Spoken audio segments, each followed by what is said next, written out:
Welcome to another episode of Drugs and Children, Secrets for Parents. My name is Peter Komendowski, and I'm here to help guide you on the journey into the hidden world of youth substance abuse. Today, our topic is synthetic drugs, which in fact are a brand of drug that have absolutely no viable purpose on the face of the earth but to exploit our children. And with that, there are tremendous risks. There's probably no greater fear in a parent than the loss of a child.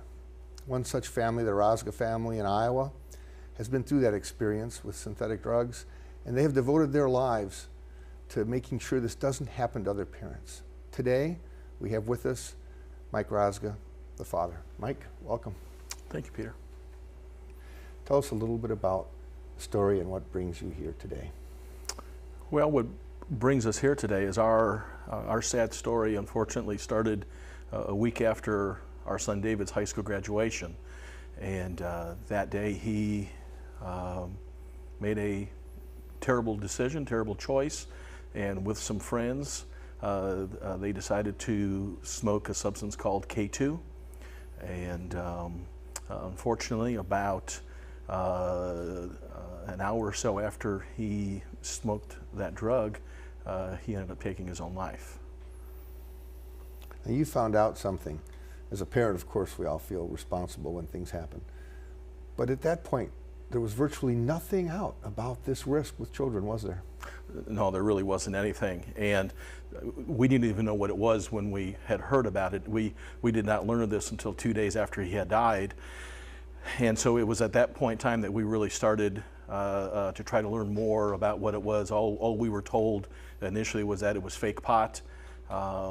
Even our local police and others who you would think would be in the know on some of those things really have very little information. Now, how long has this been? Just over 3 years. Just over 3 years now. And you've been from one end of the country to the other. I hear you've been in Washington to talk about this with Senator Grassley for some legislation. Yes, yes. And Iowa has now created some of the strongest legislation in the country. Yes. What has your feeling been when you go out and meet with parents as to how attuned and aware they are to these risks to their children? Well, you know, the unfortunate reality is there continues to be a large segment of our population that knows nothing, and or a sentiment of this can't happen to me. Mm-hmm.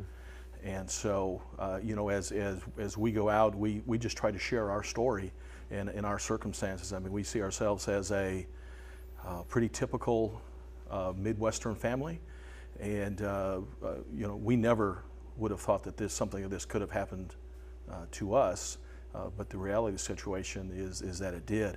The other thing we're seeing more recently is, as we've been talking in other different places,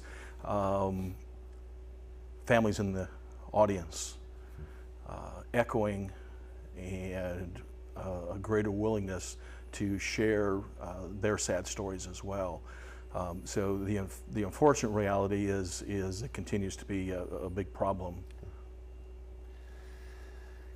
How many times do you think back, especially when you give advice to parents, is what kinds of things could you tell parents today to deal with issues like this? Because they're not that definable. We've learned they come in different packages, different looks, different feels. That it's almost impossible to chase it down. How do you actually prepare parents for dealing with these threats? Well, it is difficult because we did have those conversations. You know, we talked about no drugs, drinking, texting and driving, and all those different things. So, you know, we did have those conversations, and you know, we were always assured that Dad, you know, I'm not drinking, we're not doing drugs, but the reality of the situation is this was fake pot. It was bought at a local mall, and when we hear of something as being fake or synthetic, we have a natural tendency to think that it's not as good. And in a lot of situations that's the case, but we've learned since then that many of these synthetic drugs are far more powerful than the substances that they're trying to imitate. Yeah, it's really easy to confuse fake with legal. Yeah. When in fact Yeah, and to further answer your question, I mean, the main message that we try to get across is do not inhale, do not ingest, don't inject anything. Because the reality of the situation is, as we know, that they continue to change these compounds to try to skirt our laws, and we don't know what's going to be here next week, next month, 2 years down the road. And it's very difficult as a parent to talk to our kids about something that you don't even know about. Great. Well, I look forward to having you back on the show a little later in the show with your wife. Thank you. Continue the conversation. Stay tuned to Drugs and Children. When we return, we're going to have a member of our local police force and an important representative from the Poison Control Center in Iowa that can give us some secrets as to what to watch out for in our children's lives.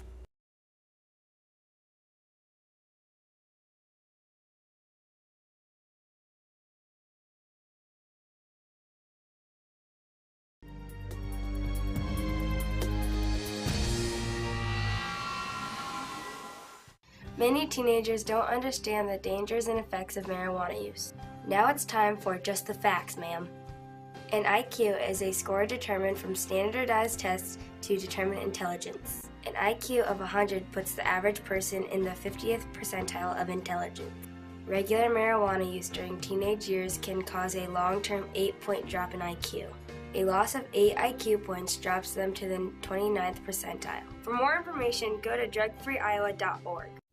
You may have heard about synthetic drugs in the news and the fact that more Iowa teenagers who use them are ending up in the hospital. Synthetic drugs can be dangerous, but you can help prevent the threat. Learn about synthetic drugs and talk with your kids now. For sale does not mean safe to use. Get help at drugfreeiowa.org.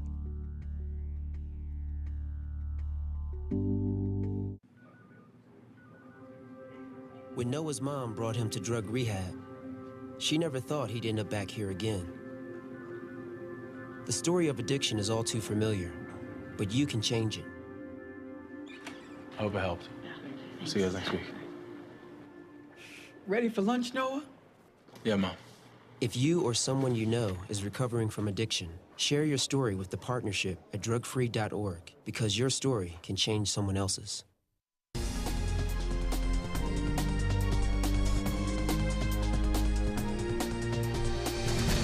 Welcome back to Drugs and Children, Secrets for Parents. We have with us Detective Kevin Bailey from the Iowa City Police Department and Linda Kalin from the Poison Control Center. Kevin, you guys have done a great job down there and doing a lot of work in dealing with synthetic drugs. Tell me a little bit about what's happening in Iowa City. Quite a bit. I noticed about 18 months to 2 years ago, kids on my caseload, I'm a juvenile detective, that typically weren't nonviolent, they were involved in theft, burglary, and some other things, and then we saw an increase in their behavior, violent behavior, and the parents were thinking they were on, alcohol, marijuana, some other drugs, and then they started bringing up the synthetic talk to me. So I began to educate myself and learned locally, our kids are a young 10, 11, 12 years old are using synthetic marijuana. It is, I call it the accelerated drug. That you can have a kid use marijuana for a period of months and months before you see elevated behaviors. K2, spice, the synthetics, a first-time use, the kid's behavior will go from just absolutely being docile to violent, self-harm. A lot of these kids are ending up in the hospital and child psych wards. And you're talking about 12-year-olds, young children, with violence in the home. Yes, I'm getting calls from juvenile court, teachers, concerned parents, other professionals in the community. And I know these kids, I get to know them at the field level, and they're telling me that we think it's legal, we don't think it's that big a deal. Some kids will use 4 or 5 times and have what they describe as, not bad side effects, but then they'll use that one time, and they'll tell me, Detective Bailey, I thought about walking in front of a school bus, I thought about killing my hamster, I fought with my mom, and then they'll actually articulate to me their body has a drive to use this drug a second, a third, a fourth time. Wow. It's scary, and we're seeing it in young kids and all walks of kids. The honor roll students, the kids that have been on probation for months or years. Just every kid in our community is being exposed to this stuff. Linda, why is this such an appealing thing for children? What's at the root of this problem? Well, I'm not sure I know exactly, but I think when something's more accessible, more available, I think the initial appeal, which really had the umbrella term of K2, those particular chemicals appealed because on the streets they were considered fake weed, fake pot. It is not cannabis. This is a much more potent, what we call potent agonist. It acts differently in the brain. It may act in the same place as the brain as marijuana on those what we call receptors, but it's a very different, much more potent action. And then you have your sort of what we also umbrella as bath salt group, which are really stimulatory hallucinogens.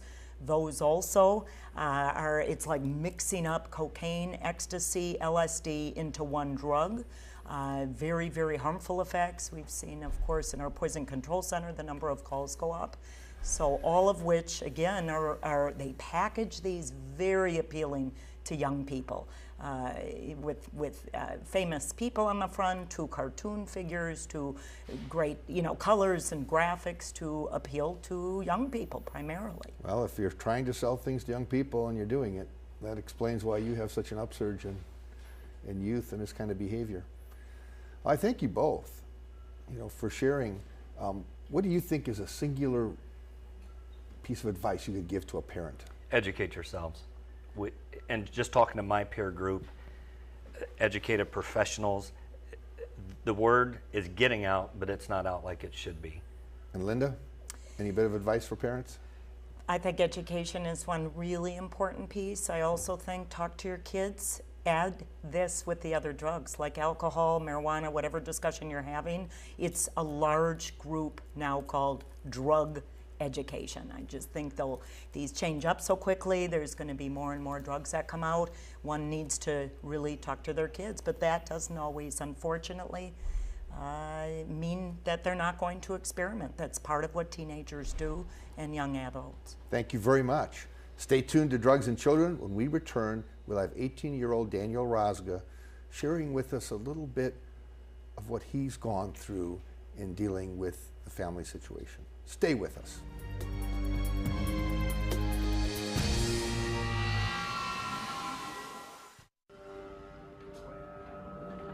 Kids go through phases, but Jeremy went through painkillers, bottles of vodka, and his mom's purse when he needed more. The story of addiction is all too familiar, but you can change it. Don't forget to tip him. I know, Mom. I know. If you or someone you know is in recovery from addiction, share your story with the partnership at drugfree.org, because your story can change someone else's. Please, listen carefully. This is for real. We will save the life of a child. There are dangerous drugs in the hands of young children in Iowa. Synthetic drugs, sometimes called fake marijuana, and bath salts. They are in our communities and schools. Talk to your children now. Get help at drugfreeiowa.org.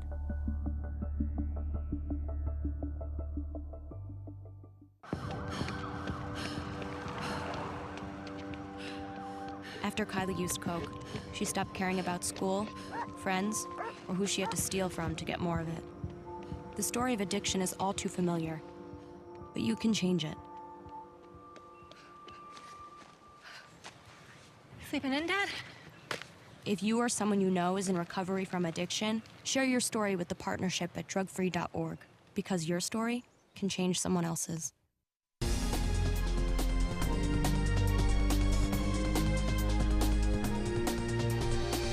Welcome back to Drugs and Children, Secrets for Parents.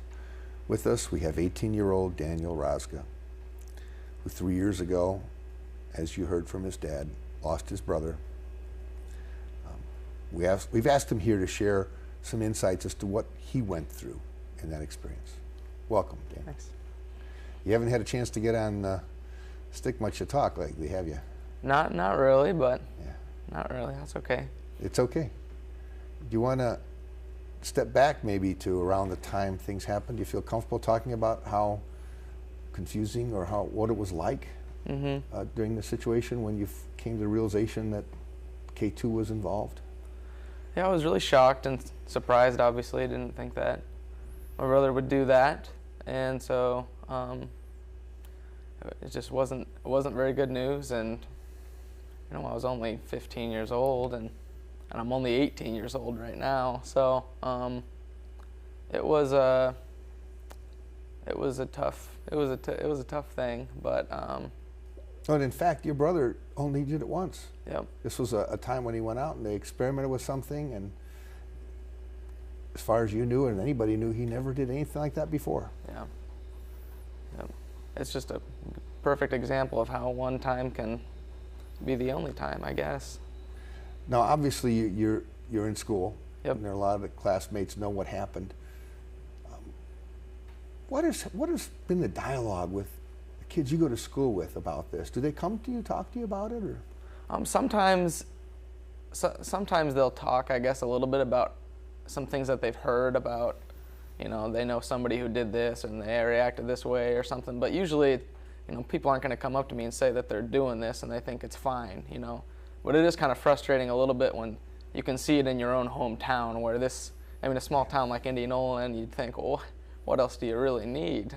So there's a little bit of frustration there sometimes, but there's also comfort where I can see people say, you know what, I don't do it because of you guys and what you guys have promoted and talked about. So there's good and bad. There's a lot of good, though. Now, so you can see people using in your school. You know they're using this stuff. Yeah. Wow, that's got to just drive you crazy. It's frustrating, yeah. Now, what about your friends in dealing with threats like alcohol and synthetics? Because we know a lot of these things get related. What do you talk about? You know, they kind of know how I feel, and I'm lucky to have a group of friends that, you know, don't necessarily typically have fun the way that high schoolers are supposed to have fun with, you know, drugs and alcohol and stuff. But, you know, I speak my mind sometimes and say, you know, be careful about this, or, but they've been around our family so long that they're kind of talking like I am too to people, and so I'm going off to college this fall, and they are also, and they're gonna do what I'm doing too, so that's cool. So how do you feel about Mom and Dad and all the work that they do to make Iowa a better place? I'm proud of them, because I know it takes a lot of work, and sometimes people don't see what goes on off the camera and how we're still a family and how we still hurt and how it's still really hard to do this, and that just speaks of just their character and their you know, and their faith in God, and that's awesome. Thank you very much, Daniel. Stay with us. After the break, Mom and Dad will be joining us on Drugs and Children, Secrets for Parents.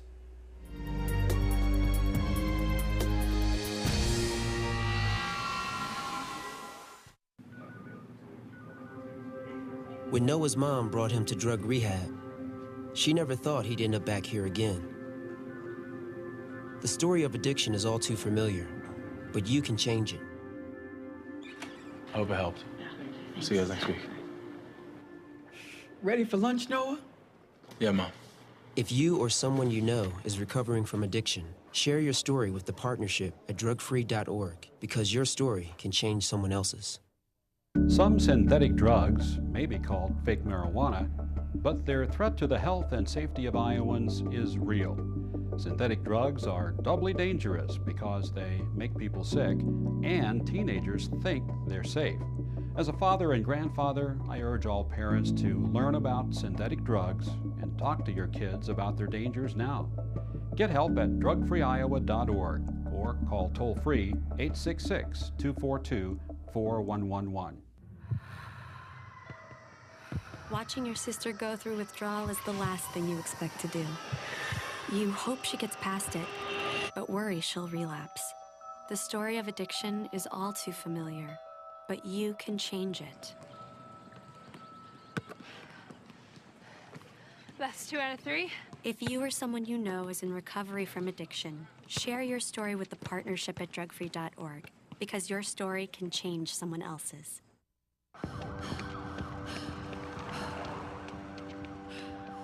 After Kylie used coke, she stopped caring about school, friends, or who she had to steal from to get more of it. The story of addiction is all too familiar, but you can change it. Sleeping in, Dad? If you or someone you know is in recovery from addiction, share your story with the partnership at drugfree.org, because your story can change someone else's.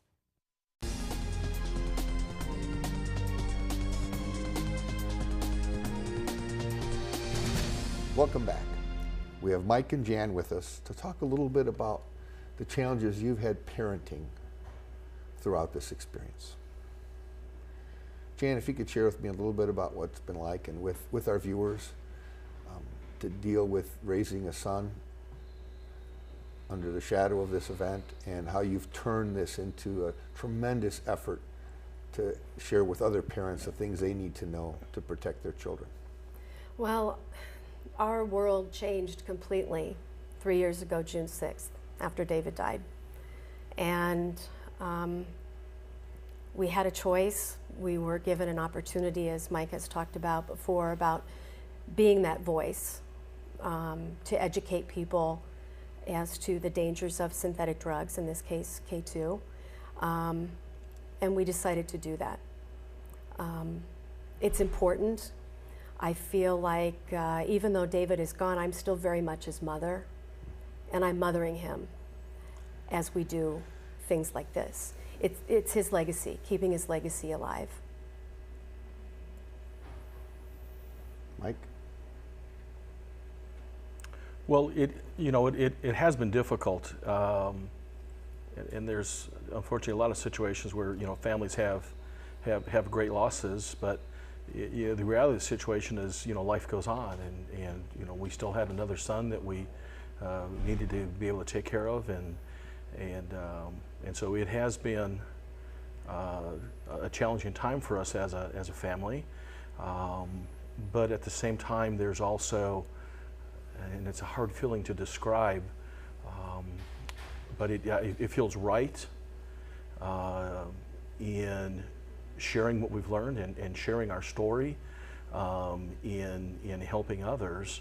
And there's certainly been some sacrifice from our standpoint involved in doing that, but it's been worth it. Well, the way this event snuck up on you, I'm sure the work you're doing has saved a life out there somewhere, because there really was very little that was out there to speak of. Is there any website or place where you could recommend people go? I think you have a site up, don't you, that helps? Well, we do have our website, k2drugfacts.com.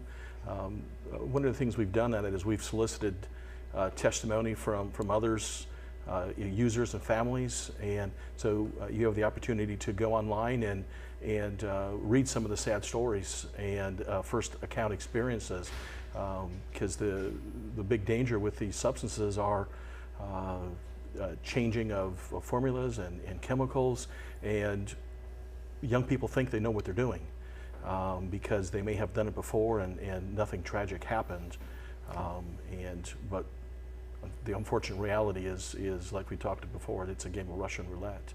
So parents can go to K2drugfacts. K2drugfacts.com. Yes. Excellent. Now stay with us. We're going to bring Linda Kalin back up here to share some secrets that every parent should know on drugs and children, secrets for parents.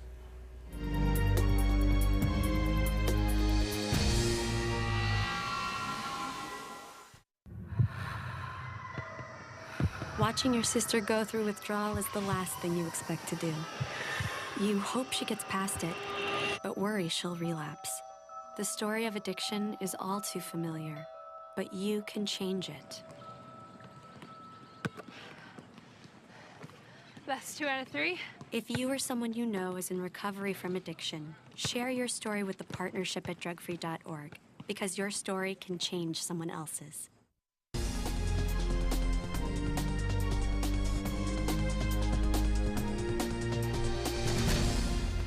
Welcome back to Drugs and Children. My name is Peter Komendowski, and I'd like to ask Linda Kalin to provide us with some of those secrets that we know can help a parent deal with this problem and hopefully prevent a tragedy in their family.